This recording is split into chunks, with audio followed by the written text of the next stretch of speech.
Step for the measurement of ozone. Ozone की monitoring के लिए 10 ml एब्जॉर्बिंग मीडिया लेते हैं इम्पिंजर, 10 ml एब्जॉर्बिंग सोल्यूशन लेते हैं इम्पिंजर बॉक्स में, फिर उसको हाई वॉल्यूम सैम्पलर से कनेक्ट करा देते हैं।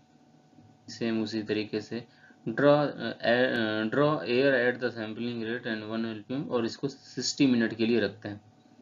60 मिनट के लिए 1 LPM इसका फ्लो रेट सेट करते हैं। Do not export the absorbing reagent, और इसको सन की डायरेक्ट लाइट इसमें नहीं पड़नी चाहिए, सन के एब्सेंस में करना है, थोड़ा अपोजिट साइड इसको रखना है।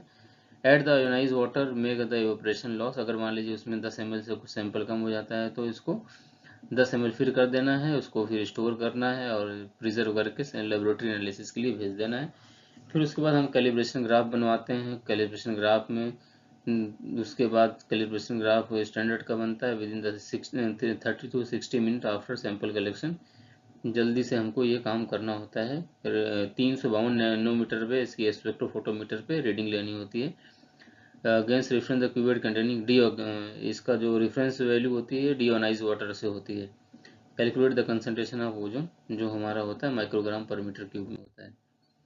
ओजोन के कैलकुलेशन के लिए हमें ये चीज़ें चाहिए, इसमें देख सकते हैं क्या वॉल्यूम ऑफ सैंपल चाहिए, कितना सैंपल है, 10 ml है, इनिशियल फ्लो रेट कितना है, फाइनल फ्लो रेट कितना है, एवरेज फ्लो रेट कितना है, LPM में time of the sample, sample time क्या है, volume of air sample formula दिया हुआ है, sampling time in minute, flow rate in LPM divided by 1000, absorbance कितना है, कैलिब्रेशन कर्व का प्रिपेयर फॉर द कैलिब्रेशन, फिर एब्जॉर्बेंस ब्लैंक का कितना है, सैंपल का कितना है, कैलिब्रेशन फैक्टर क्या है, और कन्वर्जन फैक्टर है 1.962।